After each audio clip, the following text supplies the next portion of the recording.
Hi friends, பிரைஸ்லால். எல்லோரும் என்ன பண்ணிகிட்ருக்கீங்க? பிஸியாக இருக்கீங்களா, ஃப்ரீயாக இருக்கீங்களா ஃப்ரெண்ட்ஸ்?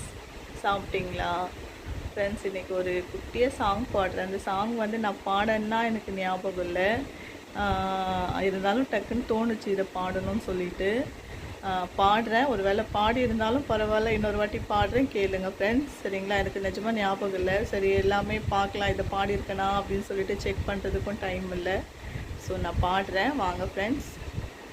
எந்த உள்ளம் இயேசுவுக்கே என்னாலும் சொந்தம், அவர் துதி ஒன்றே எந்த நெஞ்சில் என்னாலும் தங்கும்.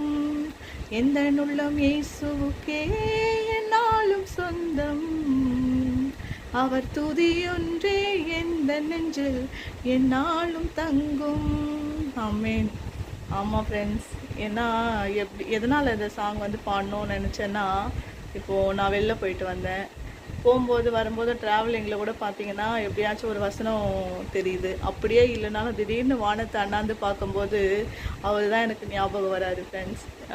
ஏசப்பா, நீங்கள் வான அளவு உயர்ந்திருக்கீங்களே, நான் வந்து களிமண்ணாக இருக்கேன். உதவுற களிமண்ணா உதவாத களிமண்ணான்னு எனக்கு தெரியல, இருந்தாலும் அந்த களிமண் உங்கள் கையில் கொடுக்குறேன். உயர்த்துறதும் தாழ்த்துறதும் உங்கள் சித்தம் அப்படின்னு சொல்லிட்டு இப்போ கூட வானத்தை பார்த்து நான் பேசிட்டு வந்தேன். ஏன்னா அவர் வான அளவு உயர்ந்திருக்காரா, ஸோ அவர் வானத்தில் இருக்கார்.